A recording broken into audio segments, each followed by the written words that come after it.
একটা ছোট্ট গ্রাম ছিল, নাম শান্তিপুর। সেখানে এক পুরনো পরিত্যক্ত বাড়ি ছিল, যেটাকে সবাই ভূতের বাড়ি বলেই চিনত। দিনের বেলায়ও কেউ সেখানে যাওয়ার সাহস করত না।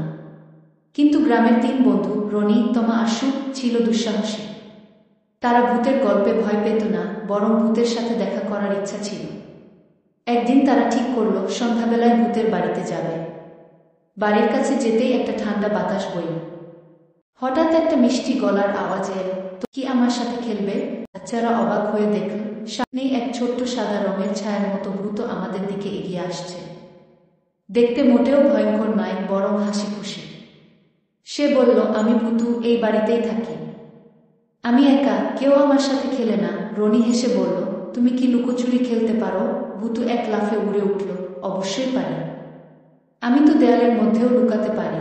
তিন বন্ধুর সাথে ভূতু মিলে শুরু করল দারুণ খেলা, লুকোচুরি, দৌড় প্রতিযোগিতা, আর বাতাসে ভেসে ভেসে ক্যাচক্যাচ খেলা।